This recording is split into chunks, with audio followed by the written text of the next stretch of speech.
Welcome back, everybody, to Thereafter. Have a special guest for you today. Singer, teacher, hardworking, good-hearted man, Desmond Roberts. What's up, everybody? What's up? What's up? What's up? First of all, thank you so much for being here. Of course, really man. appreciate it. Yeah, we do. He goes way back with us. Our families go way back, so it's just always good to have like a brother from another mother on the pod. It's always a blessing.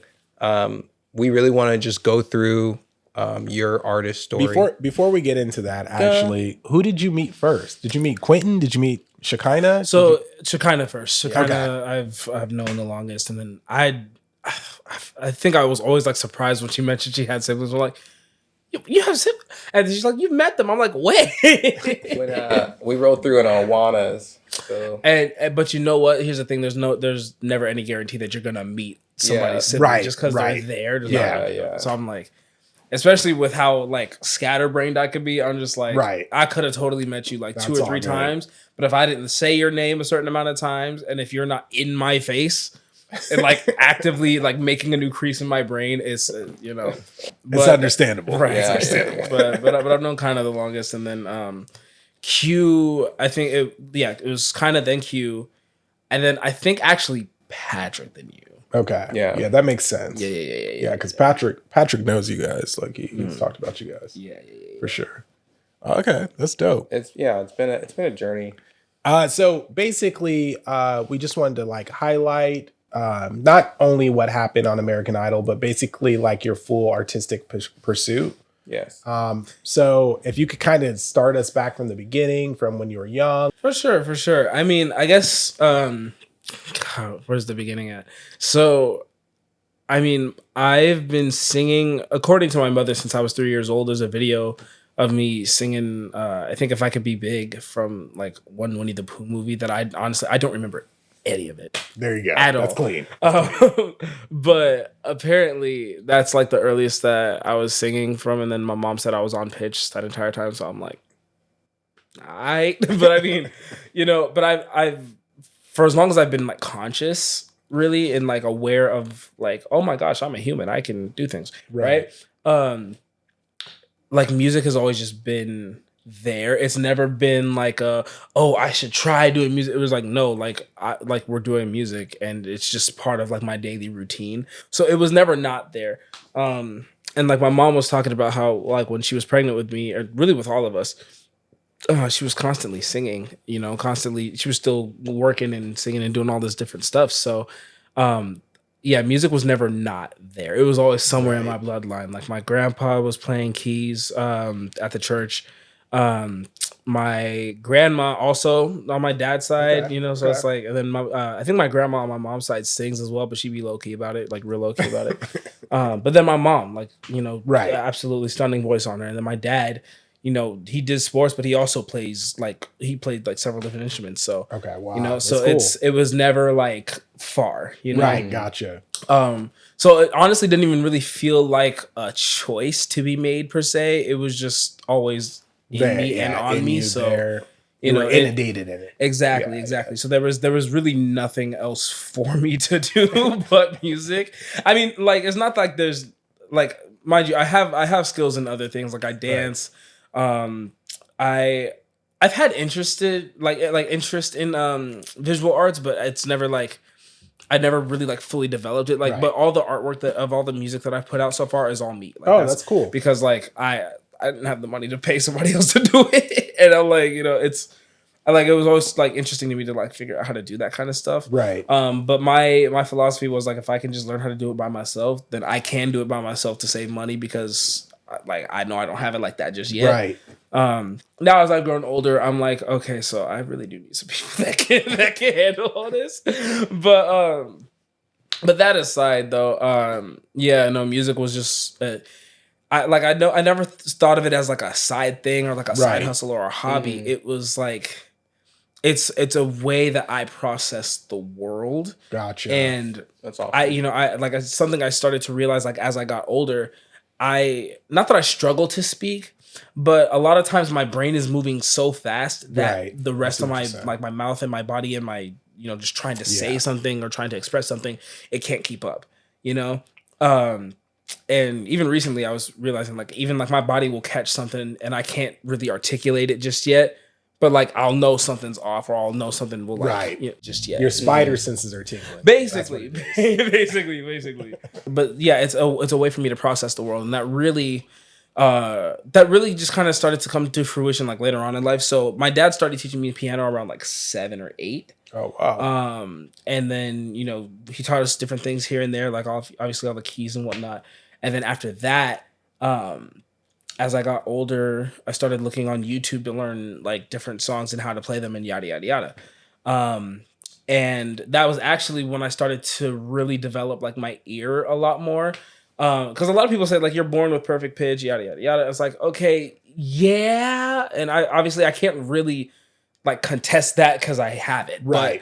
But at the same time, like the way I went about it, I feel like it can be replicated. So it's not impossible for other people to have it. But the way that I developed it was basically whatever song I was learning, I remember the original key of it. Right. And then from there, I would just associate that key with that song. And then therefore, I could just kind of like, if I needed a reference, I'm like, oh, okay, I recognize that that's this, and that. Right. And then eventually, I don't need the reference as much anymore. But even that, you have an ear for music. So like, I can tell when I'm off, but I can't tell you like what key something's in or what this or what. I'm like, that doesn't sound right. Skill issue. No, but for real, it really is just like, what are you training? You know, because if you can hear that you're off, that is first off that you're already in the upper echelon because it'd be going out there like, belting thinking you're on. Mm-hmm. Some people are living that fantasy world. Bless them. No, for real. But yeah, but it's like, okay, if you can hear that you're off, then you can hear what being on is, right? And then in turn, you can kind of like start to you have to just commit certain things to memory. Work that muscle and commit it to memory. Okay. And once you commit it to memory, then it's something that you can recall. You just got to, it's all about our training. You gotta train your ear, train your brain, and just build that crease. And once you have, then it's like, oh, okay, like it seems like it could seem like you have perfect pitch, or like I feel like if you even have relative pitch, you have perfect pitch, because if you have relative, you can remember one note, you can remember 11 more. Right. Fine tune it. Right. Yeah, exactly. Exactly. So it all just comes back to like, what are you using your brain capacity for? Like, what are you training? But yeah, so that's when I started to really develop that. So it was piano from like 7 years old, and my dad was helping me out with that, and I was picking up stuff a little bit later on in life. At 12, I think it was around, like I was 12 years old, I went to church camp, because we all remember church camp. Mm-hmm. And one of the times I went, they had the guitar lessons happening, right? And so that's when I started picking up guitar. Funny enough, I actually still talk to the guy that taught me. And I remember when he told me his name, I misheard it. I was like 12, so like he said his name was Tudor, and I was thinking, oh my god, Tudor, and I started chuckling, but he was like, no, like I'm serious. I'm like, oh, okay, well, yeah. But I was like, but I looked at it, oh, Tudor, like Tudor. I was like, like the king, like the English. Yeah, Tudor. Yeah, and I was just like, oh, that makes a lot more sense. And like, I don't know how we found each other on like Instagram, but I'm like, yeah, that's the guy that started my guitar journey. Oh, that's pretty cool. Yeah. And so I picked up different things here and there. After that, it was after that I got into junior high and I picked up saxophone. And that's when I was really like, because my parents had tried to get me like piano teachers here and there, and it just never really like panned out. But like junior high, when I started learning saxophone, is where I really started to pick up how to read music and to actively like read it and like do all of that. Now, granted, I gotta go work that muscle again because, oh my god, like, but it was definitely like one of the main like foundations of like my music theory start as well. And actually it helped teach me how to transpose too, because I realized the C on the saxophone is not the same thing as the C on the piano. It's not the same thing as the C on a trumpet. It's like, oh my god, like what? And actually, but the weird thing is, where the C is at, right, and like how it transposes into the saxophone, it basically helped me learn to read bass clef. Oh, okay. It was a real roundabout way, because it's like, so for anybody that knows music theory, so saxophone is an E flat transposed instrument, right? So that means if I play C on the saxophone in a concert, E flat's gonna come out. But in the bass clef, right? So where the C would be in the treble clef is actually where the E is in the bass clef. And so if I just take the flats off and I like basically just kind of like think, yeah, you kind of see, my bad. You kind of see how we're how it kind of goes. Though. It's like basically I'm just taking the flats off and I'm like, oh, okay, yeah, and I'm like, but it clicked for you. So it clicks the for translation me. clicked for you. It clicks for me, and so just that super roundabout way of thinking. It's kind of and so that's kind of what like built my ability to read like bass clef and all that stuff. And then let me see, after saxophone. Oh, right, and then high school. It's so funny. You really don't think about what you're doing until it's like, oh shoot, okay. But basically, I was in concert band at one point because it was like basically you transfer from marching band into concert band. It's like whatever. And they basically needed a bassoon player, and I think this was sophomore year. Sophomore year is when I started doing this. But they had nobody to play bassoon, so I offered to play bassoon. I was like, oh, why not? It'd be cool. I didn't get any lessons. I was given a fingering chart and was told to figure it out. And I figured it out, and I was sitting here playing whole bassoon parts, and I'm like, and my friend reminded me that I taught it to myself too. He was like, dude, you taught yourself bassoon. I was like, no, hey, but figuring it out can sometimes be the best teacher. No, exactly. You learn it, so you got it down once you sat there for a long time. It's the way your brain works. But when people teach you music, it's like they're teaching you how their brain works, and you're like, exactly, doesn't always translate right. And you're like, even like dancing's the same way. Like, oh my god, my brain on how I learned how to do the moonwalk. I remember Armin showing me like the theory behind it and doing it, and I was like, I just can't get it. And then I was just walking. It was at the house. If you remember the Calderas house with the huge mirror, I think so. As the back wall. So I was walking, and I looked at myself in the mirror. I said, "Oh!" and it just clicked, and I started doing it. Yep. And I said, "Oh, there it is." And I can. Is it ding? Well, and that kind of ties into the whole like just because you're good at something doesn't mean you're necessarily good at teaching it. Yeah. Because it works a specific way for your brain too. Yeah. That's why like if we're fast forwarding up to like more adult life. So the way I got into teaching. Of all things. So God had been like, pressing on me to be like, go teach. And it was kind of small at first, but then I think sometime around like 2023, he was really pushing like, you need to go teach. And I was like, why would I ever do that? Like, I literally don't have none of my stuff together. And like, I'm not stable in any form or fashion. Like, why would I go teach? Why would you put me in charge of children of all people? Like, I still don't even feel like a full adult. We just got through with a pandemic. I'm like, I've missed like a couple years of development. So I'm like, like, why would you ever put me in charge of anything right now? Especially other people. Like, I barely have charge over myself. And it was basically kind of a Jonah and the whale story. Yeah. But basically, and I'll be so real. He said, I got trapped. I sure did, bro. So basically, somebody I knew basically told me about this Bruno Mars tribute band opportunity just to kind of like, make some extra cash on the side. Right, for sure. So the guy was looking for singers. Now, granted, I already had, there was already a huge red flag. He was like, okay, are you ready to be like, like a superstar? I'm like, what? Like, that alone should have been like, hey, abort mission. Right. But I was like between April and like October of that year, I did that, and it was by far the worst experience. And it was like the fact that I was like, God, I'll like, so many things. Okay. So I was in hair and makeup. I had to keep my face shaved the entire time because he was like, yeah, we want to go with that one. But I'm like, Bruno Mars literally has like a whole 70s, mustache thing going on. I'm like, why can't I keep mine? And it's like, and then also having to wear makeup just to kind of brighten my complexion a little bit. So it's like closer to him, but it's like, and it was just all this stuff. And I'm like, a mess. Yeah, it was a mess. And I'm like, I don't want to do this. And what's crazy is we did a show in Vegas. And their old bass player had pulled up.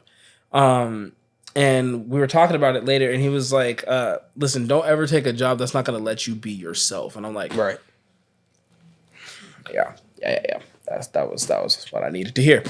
Right. I want to stop you real quick there, just because I think like something that me, Q, and even Nehemiah, our producer, has learned is like when you're not doing something that aligns, it only leads to more trouble, more problems, more craziness. No, that's real. You know, typically less money if there's money involved and more headache.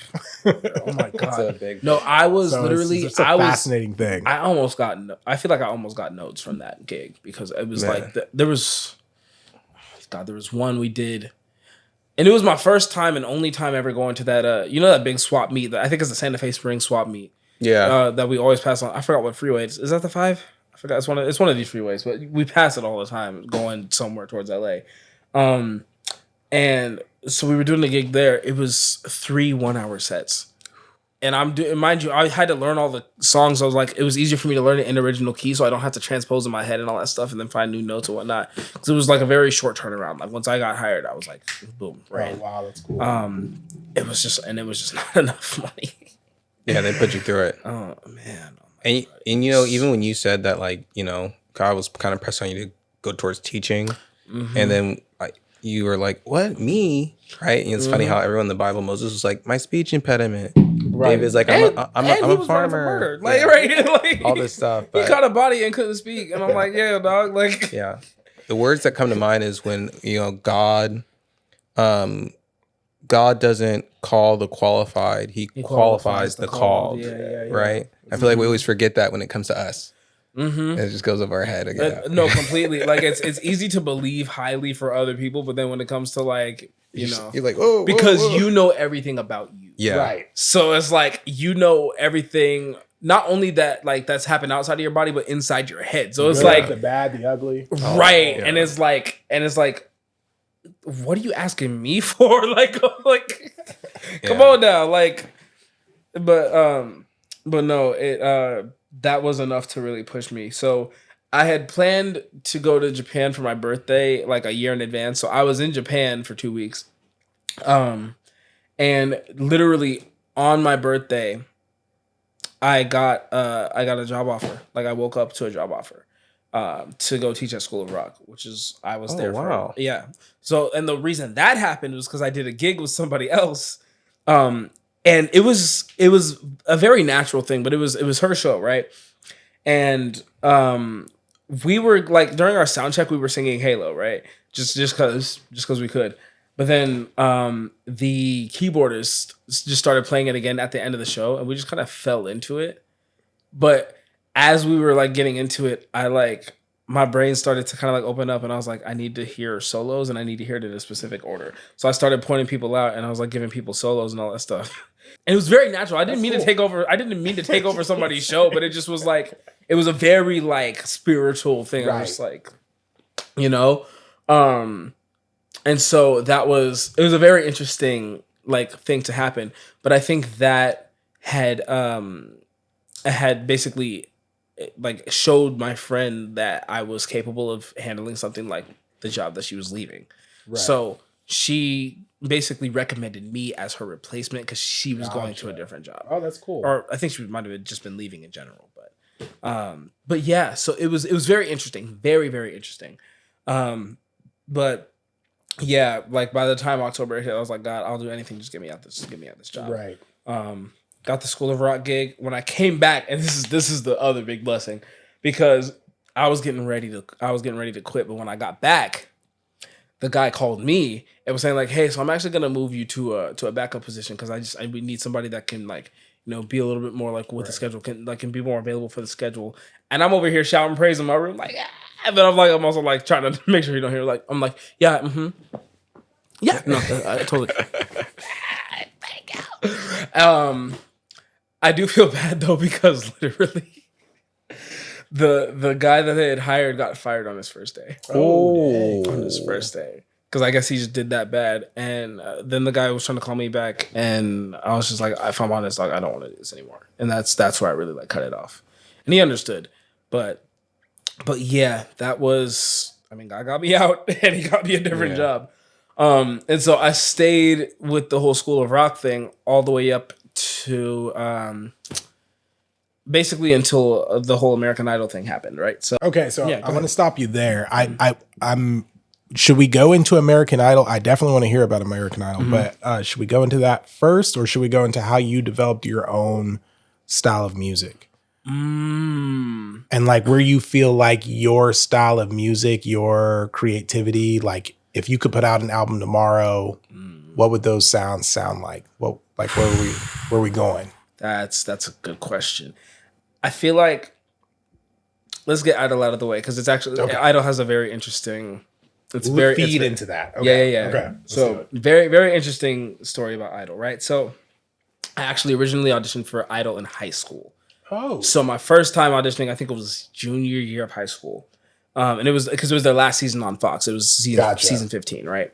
To preface this as well, too, it's a whole bunch of like little seeds being planted, right? So earlier that year, my mom had told me about this cousin that I had, right, that does music and like does music professionally. And I'm like, oh my god, that'd be cool to meet him one day because she showed me like a music video. I was like, that's cool.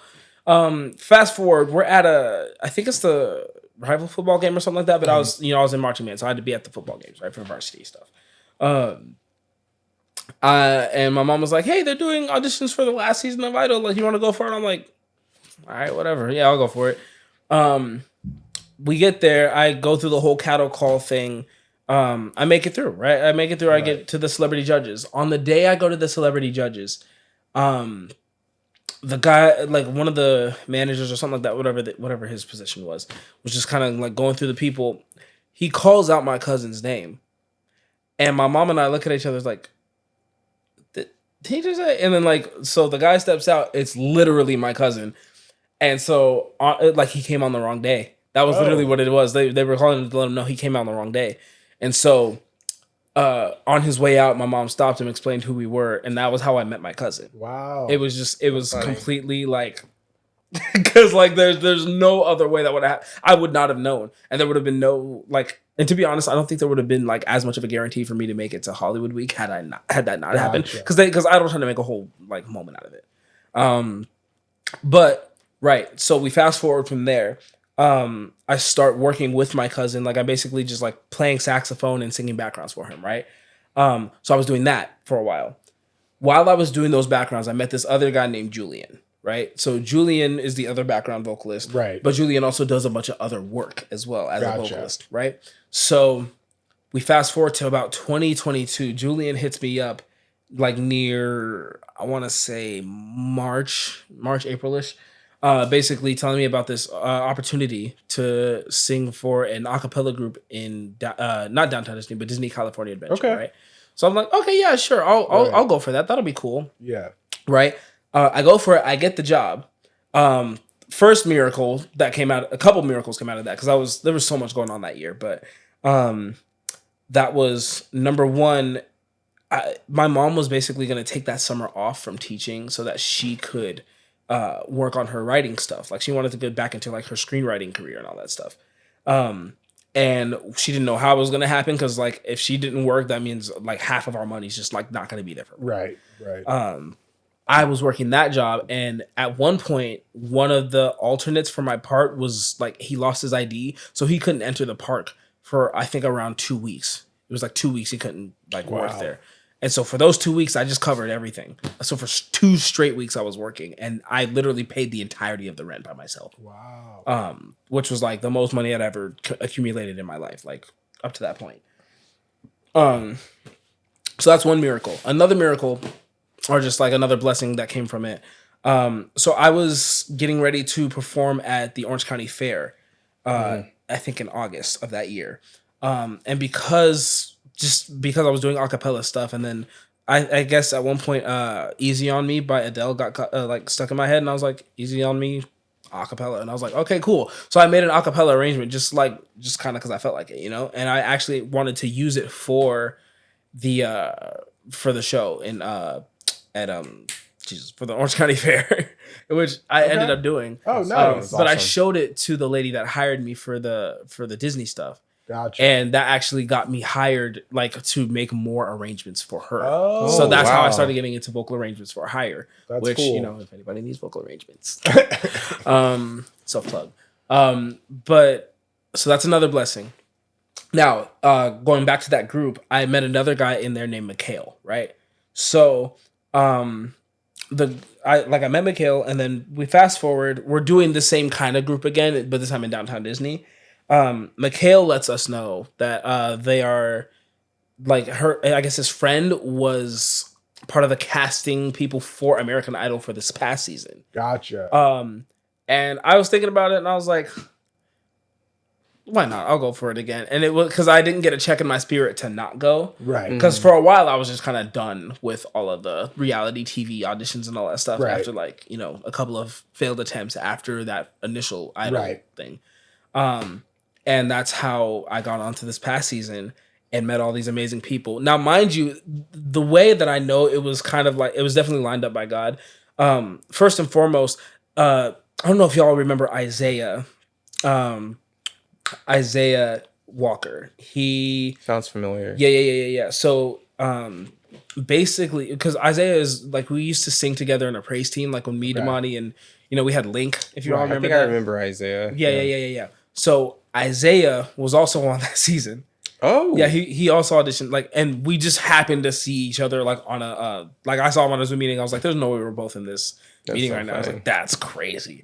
Auditioned the same day, both got to Hollywood Week and everything like that. I'm mad because they didn't show any of the stuff that he did. He got to Showstoppers. So I'm like, y'all could have given him something, bro. He was killing it this entire time. Y'all so rude. But he was on there. There were people that I connected with through Instagram or like through school and all that stuff. Like, so Kiana was somebody I had been following on Instagram for a minute. She went to my college. She was there. I just happened to recognize her name because like during arena round, we're all sitting there waiting, and they're calling up these different people. I'm like, oh my god, wait a minute, didn't you go to? Weren't you at Berkeley? You know. So there was her, and then Amanda Baris is another one. We were connected on Instagram for a very long time. Right. It just happened to walk in. I was like, oh my god, wait, I know you too. Gosh, who else? There was just a lot. Oh my god, there was this guy I met during a like when I was taking dance classes for a minute. He taught like crump and all that stuff. He was working security. Oh, really? So I got to the celebrity auditions, and I'm like, dog, you're kidding me. And he was like, hilarious. like, and it was just completely Just like happenstance. right. But the crazy thing is, I was surrounded by familiarity. Wow. Confirmed. So I was exactly. It was like, hey, it was confirmed. I you're was in the right room. Exactly in the right room, surrounded by people. And then actually, funny enough, one of the people that was part of the part of the record company that like signs people post Idol, she was the one that originally let me through to the celebrity auditions all the way back in 2015. So she had a picture of when I got through. First off, I look like a whole alien. Big head, little locks, little arms. I'm like, what? I'm like, big head, little arms. I'm like, bro, like this is ridiculous. Like 17 shades darker, but like an uneven dark. Because it was back when I was like in marching band constantly. Oh, the heat, so it's like I got sometimes I got stuff on, and then like it's just yeah. it's like black here, but then it's like a little bit light up here, and then like if I smile like this, it almost looks like I got like a coal mask on, and I'm like, it's oh my god, it's bad. I dang near look like a caricature, but I'm glad that's evened out now. Yeah, blessing. Right, blessing. God is good all the time, all the and time. all the time. God is good. No, but yeah. So that all basically like worked out. So the fact that I started with Idol, got a bunch of different things, and then ended up back on Idol through the exact thing that it's just like it all just kind of like wrapped around and came back to that. So that was just a very like interesting, circle of events, because it was like, again, 2015, 2025. It's almost like 10 years exactly that I was just like, it was Idol 10 years ago, and then Idol now, and then it's. And I am in top 14, and I wasn't trying to like, when I was on the show, I wasn't trying to like win, I was basically just on there like having fun and enjoying the fact that like, I wanted you to win. I mean, and that's what people say, but honestly, my hand was like this. I was like, man, listen, it's a blessing that I didn't, because I know like, we voted for you though, so which I appreciate, and like I appreciate everybody that voted for me for real. Like I'm not knocking that at all. But at the same time, if it was meant for me to win, I would have, and I would have taken it way more seriously than I did, because I wasn't treating it like a competition. The only person that treated it like a competition the entire way through from beginning to end was Jamal. So that's why he won. So I'm like, but to be completely frank, I didn't need the win, nor did I really want the win. there were things that I wanted to do. I was enjoying the fact that I got to do any of the things that I got to do. Right. But at no point did I want to actually win and get tied up with that record company, because at the end of the day, I don't want to end up in like a weird 360 deal where they own half of my stuff. Yeah. Right. And it might look like I got a lot of money, but I really don't. Yeah. Because I'm like, if I really don't have money, let me also look like I really don't have money. Yeah. Because I'm like, if there's anything I hate, it's being completely fake Right. Yeah. about where I'm at. Like, I hate that, which is part of the reason why I'm not like, I'm glad I didn't grow up in LA, because that would have been very hard to shake. Right, I've seen It's a that different kind of stuff. mentality, Oh my God, I've seen it change so many people. Like, I've seen transplants from different states come here and become completely different people, and I'm like, They got got. Yeah, So they it's got like, got. like it vexes my soul, because I I'm just like, It's morphin' time. literally, like, it's more for time into a literally horrible person, but Lord. oh man, but because that's a whole other, that's a TED talk. That's not even a podcast at that point. That's a whole other set of things. I got my views on LA, but that aside, that's basically the whole Idol experience as a whole. Gotcha. Yeah. So overall, you enjoyed the experience. I did. You made some meaningful contacts, meaningful links, meaningful friendship, literally. acquaintances situation. You know. No, 1000%. All meaningful contacts, everything. And actually, funny enough, I can actually use this as a segue. So, part of the reason why I did not win is because I was not. You couldn't really categorize me, because I do everything. And because I do everything, it's like, okay, what do people come to me for? Gotcha. It's You hard. know, It's hard. I'm advertising a variety of products instead of just being like, this is one product. This is what this one product. It's harder to sell one archetype through. Exactly. Well, Like if I go through every song that I ever did throughout that entire process, my audition song was "Beautiful Things," Benson Boone. The very next song I did, which they didn't air during the arena round, was "Rain Dance" by John Batiste. Gotcha. The next song I did was "Barracuda." Okay. Yeah. Heart. The next song after that was "The Door" by Teddy Swims with Jamal, right? And that was a last minute change too. But either way, if it wasn't going to be that, it was going to be No Air. After that, the very next thing I do is "Do I Do" Stevie Wonder. Right after that is "Worship" John Batiste. After that is "Titanium." Gotcha. Yeah. And I remember that one. And then right after that was "Jesus Is Love," and then I was cut. What I was gonna do after that was what is it? Last Name by Carrie Underwood. Okay. Which honestly I was so excited for, even though they had to water down the arrangement too, so they didn't piss off the Carrie fans, which I'm like, I get it, but I'm also like, let me be original, you know? But that kind of ties into the whole thing you were going to ask me a little bit earlier about, like, the whole artistry thing, right? So the reason why, like, I chose to do all of that, one was because I was just having fun, but two, I have so many influences, and because growing up, basically, and this is kind of getting into how I got into this, like, the artistry that I have. I grew up listening to a variety of things. There was never just one artist. Like, I might do a deep dive here and there, but even still, it was like maybe 2 or 3 tracks within a CD, because it was like different CDs and whatnot. It was like gospel CDs that we had. I think like some of the oldie CDs that my dad had, like, you know, them black and white ones, the like not Legacy, but like Century or something, like the 20th Century. You know what ones I was talking about? I do. Right. So that, and then it was K-Earth 101, and it was Radio Disney, and there was really no in between. So that's where a lot of my, like, musical taste was, like, starting to develop. And then after that, once I started looking up how to play stuff, that's when I started getting introduced to other songs. So that's where I picked up my love for Sarah Bareilles. One of the first, like, among the first songs that I picked up on the keys by myself was Love Song by Sarah Bareilles. Okay. And that kind of got me going down that rabbit hole. And it was just, like, different things here and there that I was picking up, right?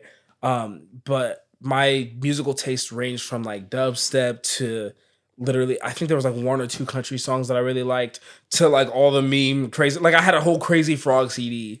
I think I actually made my dad buy it twice. Which I don't know how my parents pulled up with me, because I was the kind, I was like, can you repeat track number 3? And it's like, I'm like, I don't know how y'all dealt with me. Yeah. Right. I'm just like, dang, I'm so sorry. Like, my parents, they really love me, you know, but all that to say, yeah, so I'm just getting this wealth of influences, right? And no one told me to do this, but as I was developing, as I was like kind of just like listening to these songs and learning how to sing these songs, I would always like try to match my voice to how the artist sounded. So I would always try to imitate the artist like all the way to the timbre of their voice and everything. Right. But yeah, so like that's what I was always trying to do growing up, which is part of the reason why I have like the range that I do, like my upper register, because literally during puberty I was squeaking out Cerebrellus notes, and I was fighting for it. I wanted it. But yeah, so that's where that range came from. Now I didn't start writing music until 8th grade, and I prayed for that because before I was only really able to like kind of play stuff, but I didn't really have anything lyrically. Gotcha.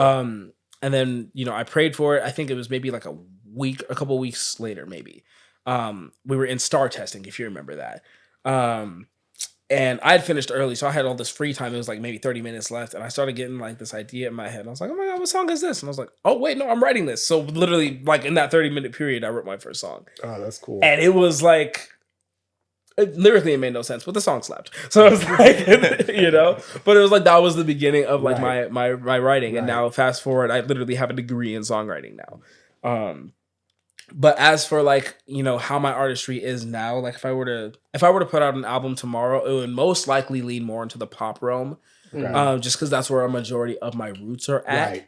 Like I said, I did real deep dives into Cerebrellus, but at the same time, because I listen to so many different artists, I'm constantly drawing inspiration from other people. Yeah. Constantly, which is why like none of my stuff sounds like straightforward, if that makes sense. Like it can seem like it's straightforward, but it's like it's really not. You can hear a little bit of something here and there, right? Did you ever do a cover of Daniel Caesar's Get You?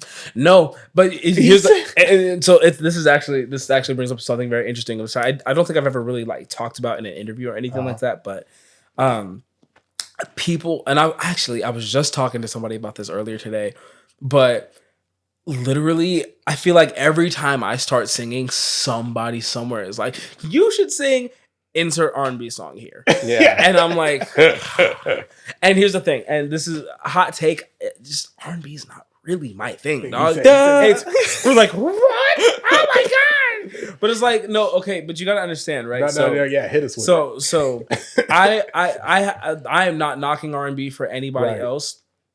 There's a couple of things with me about it, right? So R&B, I feel like, and this is just because of the music I grew up with, right? I grew up with very dynamic, very like inspired music. Like, so, like I said, some of the gospel stuff I was listening to, right? I was listening to like Kirk Franklin, Rebirth, Hero, Ty Tribbett, Victory. Ty Tribbett, that first off, that album, oh my slap. God, that drummer was on, bro, my God. But to play devil's advocate, some of those R&B songs are literally just transformed gospel genre type, which is understandable. But also the other big thing, and I think this is what really kind of messed up R&B for me, was Israel Houghton, Israel and New Breed, because all their stuff is like fusion. So they're like, and so you don't realize until later, but like you look at it. First off, Israel Houghton like wrote some of these like major hits. So like for Martha Munizzi, one of her biggest hit is like Glorious. Right. Yes. He wrote that. Yeah. Like he had writing credits. Listened to it last night. Right. And I'm like, that song slaps no matter who's singing it. Yeah. It's just like that whole thing is arranged in such a way that it's like, this is phenomenal. Like, why would I, So coming from that, and then having to, and it's more so I'll hear it like barbershops, like when I used to get my hair cut, or like whenever I would go into like the all black like salons and all that stuff, and they would just have music playing and all that stuff. Yeah. Whenever they would play R&B, it was basically the same song in like with maybe a couple of different chords here and there. And it's like they're like, and here's the thing, they're not. It's not that they're not like putting emotion and all that stuff to it, but for me, musically, it's boring. It's very boring and it's very repetitive. The stripped down version. But even if it's not the stripped down version, because like I feel like R&B as a genre has gotten to a place where it's like plateaued. It's very much plateaued, and it's like even now, like like I've been asked like to sing Folded, I've been asked to sing Mutt, and like people are like expecting that kind of stuff out of me, because like, oh my God, with your voice you can kill it. It's like I could, but it's like it doesn't It doesn't appeal It to me. doesn't resonate You with know me. what? You know what I would love to hear you sing is like some Death Cab for Cutie. Oh my God. Or some Postal Service. Oh, Service, what was that one song? Because there was one song of theirs. Soul Meets Body. No. It was Okay. I Will Follow You Into the Dark. Is that? Oh yeah. Yes. Yeah. That is it. I think it was that one. Yeah. I That one's think that's the fire. only song I remember of theirs. We're gonna text you some. Yeah, no, definitely Just so text you me can something. Yeah. But and then also, but this is the other side of it too. Is like I have this thing where like if you tell me to do something that was already on my list to do, I'm moving it further down my priority list. It's so funny.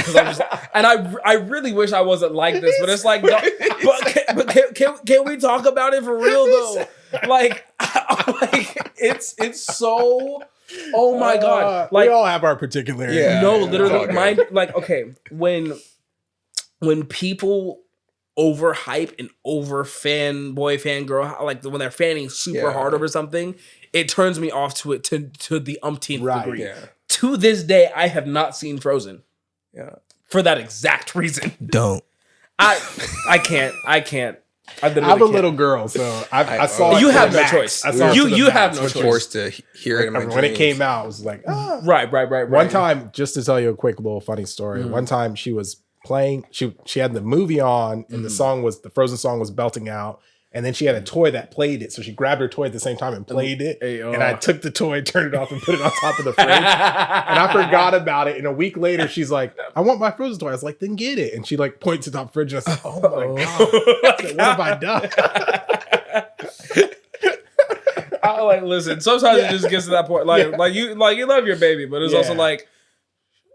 I was like, this is the 50th time you played this thing, and you got it blasted. It's like I don't want to whoop. I might have to on principle. Kids have a special power to always go one step over the line. Just your head. just a hair. Yeah, we'll segue to the final question. We're definitely gonna have you back on because there's so much more to touch on. Unpack. We got it, and this was cool, right? Yeah. We're gonna do another Well, episode part for two. sure. We'll Do do a a part part two. You're gonna get us in trouble with the R&B crowd. But I mean, Yeah. look. I have my Pitchforks. opinion. I'm not knocking R&B for anybody else because it's please. not like I don't like R&B at all. Yeah. It's just not something I Right. personally Yeah. can delve into. It's a hot take. I dig it. Well, especially as a Especially- black person, which Yeah. is a whole other Yeah. like Well, that. yeah. That'll be in part 2. Yeah. I'm just like there's Yeah, we'll get into that. everyone should have their performing preferences. All right. right. No, for sure. And stop Like, suggesting stuff to Desmond. please stop suggesting. Like, here's the thing. Unless I specifically ask you for suggestions, like, and then here's the thing. There's a way to suggest it to me where it's not going to piss me off. Yeah. But what you cannot do is be like, "Oh my God, you should." And then when I'm like, "Oh, I actually have never heard that song." You can't be like, "What? You ain't heard that song?" Like what?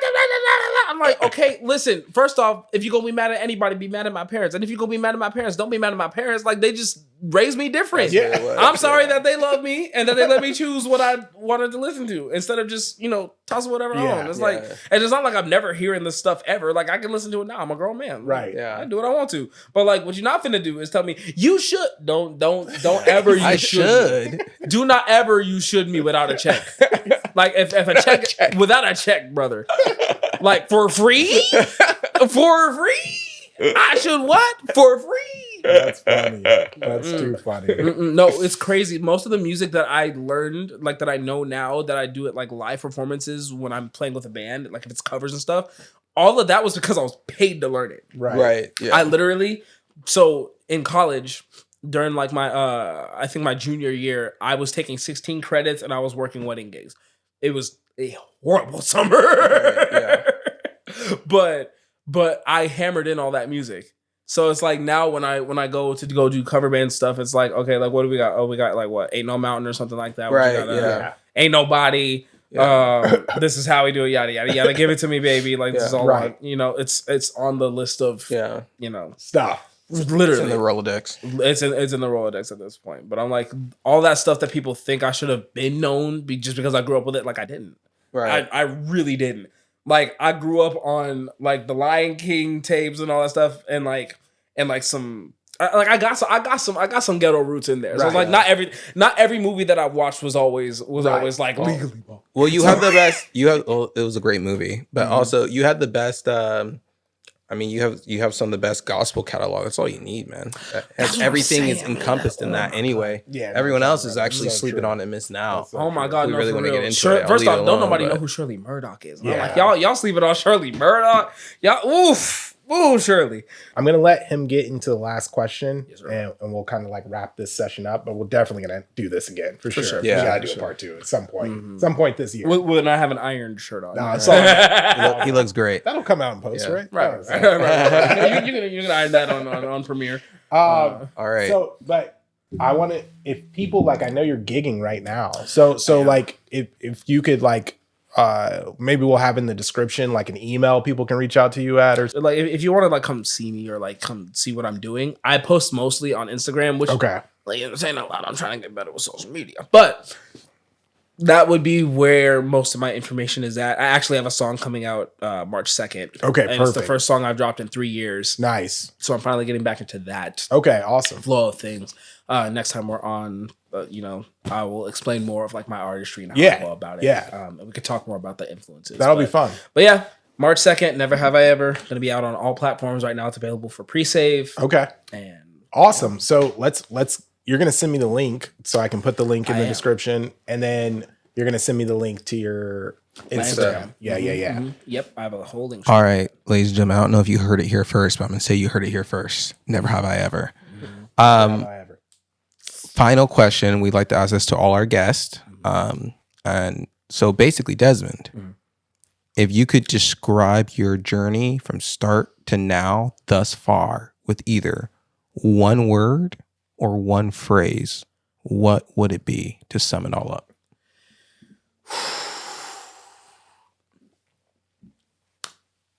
Pain into progress. Wow.